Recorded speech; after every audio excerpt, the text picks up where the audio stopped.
We don't need no education is a double negative. We don't need no education is a double negative. Apparently this motherfucker does need some fucking education. Ooh, got him. I wish I had this level of confidence. Then I remember that if I did, I'd probably be saying shit like this. I don't know. He believes Bucha was fake? Nah, link me. The guy who's not doing any apologetics for Putin thinks Bucha was fake. No, fucking nah. Link me. I don't believe you.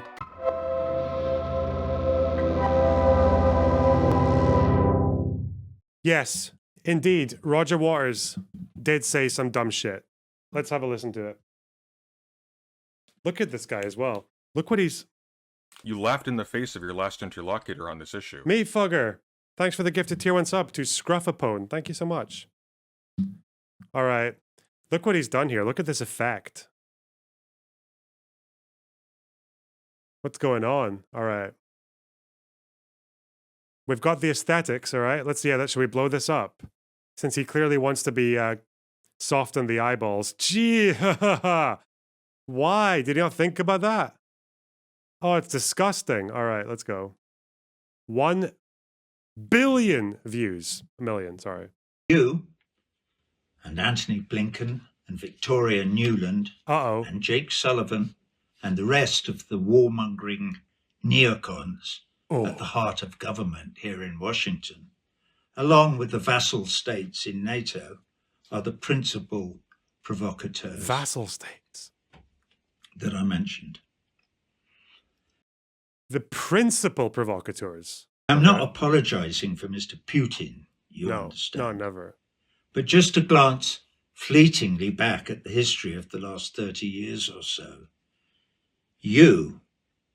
So when he says the last 30 years and countries joining NATO, I just think about what was Russia doing the last 30 years? What were they doing in Chechnya? What were they doing in Transnistria and as early as 92? What were they doing in Georgia? What were they doing in even Ukraine as well? Like in 2004, trying to help steal elections and shit for Yanukovych.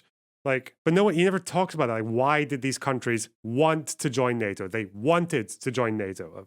Okay. But we'll never hear that part. could have done better. Okay. You could have followed President Gorbachev's lead in 1989. You could have kept Secretary of State Baker's promise not to advance NATO 1 yard closer to the Russian border than the eastern extremities of a reunited Germany. Now, this is such a horrible talking point. It's so bad. First of all, it was an east, it was an inch east, or not a yard. But this treaty, first of all, it wasn't a treaty. The promise wasn't even the promise he's saying it was. It wasn't about the Russian border. It was about it was about moving NATO military personnel towards, like, into East Germany, east of Berlin. Yeah. The timeline to this just doesn't work. Even if you look at a map, if you look at in 1989, this whole idea that there was ever a promise not to move NATO to the east, of where? Why would you make that promise in 1980? It doesn't make any sense, because all these countries here, like all this yellow was Warsaw Pact. There was nowhere to go to the east. Like, why would you promise not to go 1 inch eastward when you can't go 1 inch eastward? These were all Warsaw Pact countries. They couldn't join NATO at the time. There was, and this promise was never a thing. And it's like, even Gorbachev at one point admitted this, and you can even see, like, you can see all the details of the meeting here as well. Like, there's nothing here about moving NATO 1 inch eastward towards the Russian border. It was about moving troops within East Germany to the east. That's what it was about. And even actually, not only did Gorbachev admit this, you can even see it in where the origin of this thing came from. One of the origins it came from was from Yeltsin, because even Yeltsin kind of quietly admitted that this deal wasn't what he said it was. This is Yeltsin struggling with domestic affairs trying to rally the Russian people against the United States and against NATO instead as a kind of like common enemy. And this paragraph is so revealing. It's like beset by chaos at home, an increasingly beleaguered Yeltsin turned to historical revisionism. He began to interpret the 2+4 treaty as a ban on NATO expansion east of Germany on the basis that it only permitted alliance activities on East German territory. He, and later Putin, claimed that the failure to mention Eastern Europe, together with the stipulated restrictions in relation to former GDR terrain, meant an implicit Western rejection of eastward enlargement. The spirit of the treaty, Yeltsin wrote to the new US President Bill Clinton in September 1993, ruled out the option of expanding NATO territory eastward. Now, if you are on such a overdose of copium that you need to appeal to the spirit of the treaty, as in the thing that you wanted to say isn't actually written down, you're like, how stupid do you have to be to think you can appeal to that? There was never a promise to not expand NATO like into the Warsaw Pact countries, because at the time that this promise was supposedly made, you couldn't do that anyway. Why would you promise to do that? Yeah, I don't know. They were just Dugin out a little bit, I guess. They were just doing the old Alexander Dugin approach to truth there, because, yeah, pretty horseshit. Anyway. So that's one. Could have responded to President Putin's overtures in his famous 10th of February 2007 speech at the Security Conference in Munich, and shepherded us all towards a much, much safer Europe. They kind of did this as well. In 2000, I think it was 2000. Wait, just to double check. Bucharest, 2008. In Bucharest 2008, Putin was listened to, because in 2008, Georgia and Ukraine went to this summit in 2008, a year after Putin said that, and they were hoping to get into the NATO membership action plan. They wanted a path to joining NATO, and for both of these countries, their prospect of joining NATO was actually frozen. They did not leave this summit on a path to join NATO. They didn't actually get that. What the NATO did say was that their aspirations were welcomed, and that these countries will become members of NATO. They never said when, and then they said they would review their request in December. But since 2008, both of these, the status for Georgia and Ukraine joining NATO is frozen. And then upon hearing, I guess, this quote, Russia just exploited the fuck out of that assurance, like this potential future assurance that Georgia and Ukraine were both ineligible for. And then that's when they started to move into Abkhazia and South Ossetia in Georgia. But ironically, what happened here was actually appeasement, because it was France and Germany, I think, where their officials actually said that they didn't want to put Georgia and Ukraine on a path to NATO membership because they wanted to appease Putin. So why does he keep... Why, after... it's over a year now, and you've had time to look into these claims, and he's just not doing it. Or in 2008, you could have chosen not to expand NATO eastwards. Or in 2014, you could have refrained from engineering the illegal Maidan coup d'etat in Ukraine. Again, no evidence that it was engineered by the United States, by Blinken and Biden. Maidan, it's the fucking Maidan, you fucking moron. Also, if a revolution is illegal, isn't that the point? What the fuck? I don't even, I guess he thinks it was the Victoria Nuland meme for the fucking Maidan Revolution. God, this guy, it's the fact that he's so smug about it as well, with it's apparently he's been bringing this shit up at his at his gigs as well. Apparently, he's been preaching this shit like at his live shows. I don't know if that's true, but I've heard it. Yeah. Also, as far as law goes, like, how much can you really consider what's legal when the president, who is a Russian fucking puppet, is ordering his troops to fire on protesters and is passing laws making it basically illegal to protest and granting immunity not just to the police officers but also to civilians if they killed protesters. He was offering immunity for people who committed crimes against protesters. At what point there do you have to just stay within the law? How can you do that at that point? And also, when Yanukovych fled the country, that was when they decided to elect an interim government, when the Ukrainian parliament voted in an interim government. Yeah, because the president fled the country. And I think when they say illegal, the argument they'll say is because the impeachment was unconstitutional, because they needed like an X number of votes to impeach Yanukovych. But because people from Yanukovych's party abstained, I think they were 10 votes short, even though... what else are you supposed to do, though? And I think this is actually still debated in the Ukrainian legal scholarship, is because this was the vote, but apparently you need 338 votes or something to actually get an impeachment, even though it was what? 328 yes, 0 no, after Yanukovych fled the country. So at that point,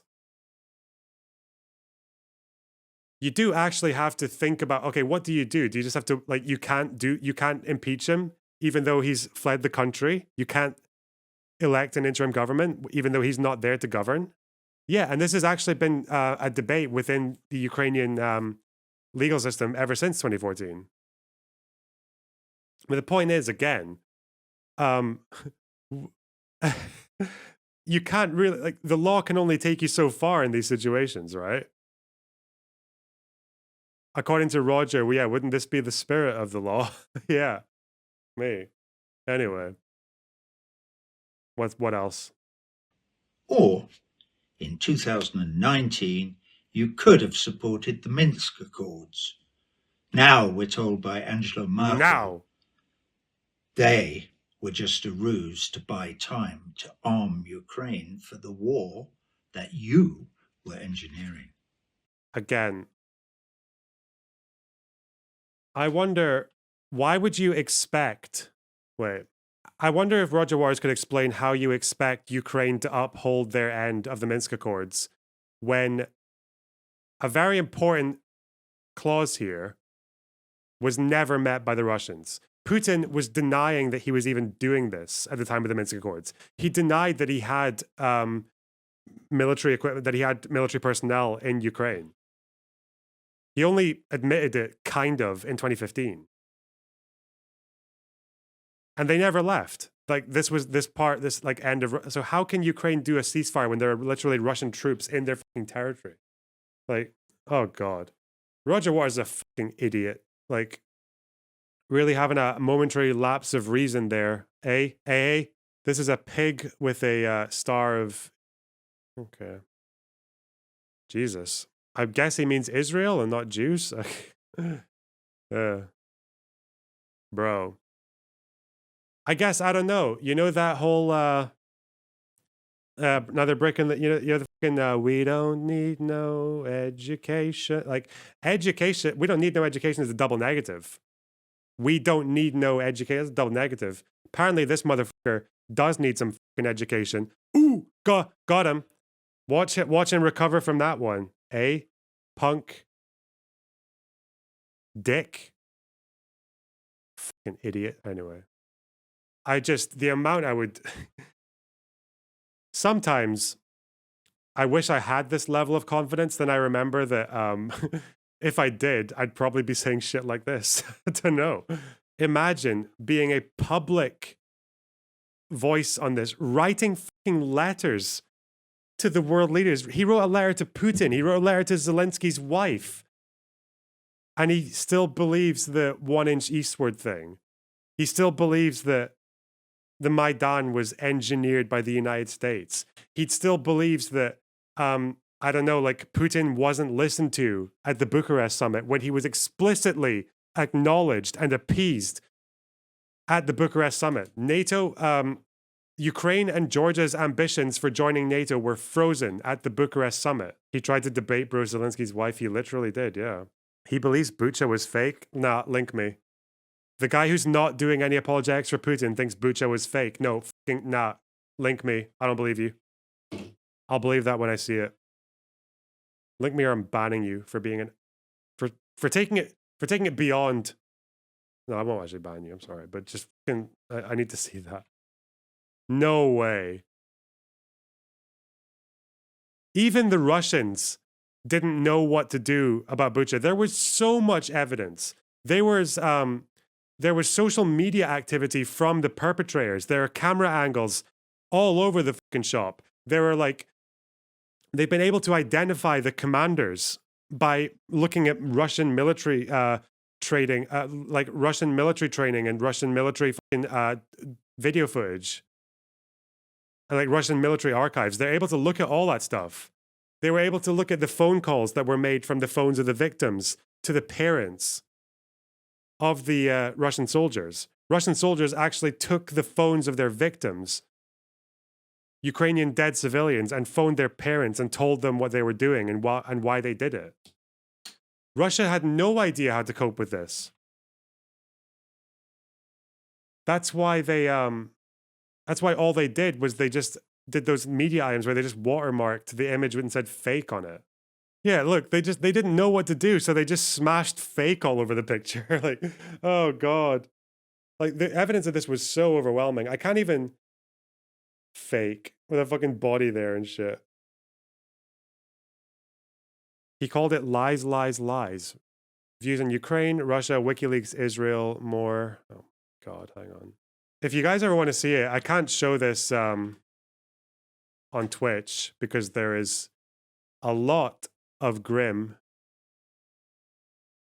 But if you ever want to watch it, there's a whole documentary about the investigation into the Bucha massacre and just how much information they had and how they were able to identify which military division did it. They managed to use social media to identify some of the soldiers involved. They managed to corroborate Russian military training footage to find out who the commanders were. They managed to look at phone calls that were made by the soldiers to the by the soldiers to their parents. They were able to get iPhone footage from the people who were the civilians who were in the houses and matched it with timelines and security footage from some of the security cameras. Like, you can see the Russians trying to destroy some security cameras, and some of them they failed. The cameras still rolled after they were smashed up by Russian soldiers, so they kept on filming. Like, it's there's no way you can tell me that that's fake. Like, just the ultimate fucking RT copium. Bellingcat. Oh yeah, sorry. It's gonna let me into this article. Come on. Oh, all right. Bucha. Don't see any Bucha here. This factor of 10 idea might not play well to any citizen of Ukraine right now, especially given the mounting evidence of war crimes we've seen, including mass graves, the use of rape as a weapon of war, targeting humanitarian convoys, and more. You've seen it on what I've just described to you as Western propaganda, he retorts. It's exactly the obverse of saying Russian propaganda. Russians interfered with our election. Russians did that. It's all lies, lies, lies. Yeah. Yeah, Roger was a f***ing idiot. Oh well. There we go. Separate the art from the artist, I guess. Twat. I love it how he just listed off in that video we just watched, how he just listed off every single debunkable, like easily Googleable, debunkable point. Ugh. But hey, I guess it works on some people. Works on enough people.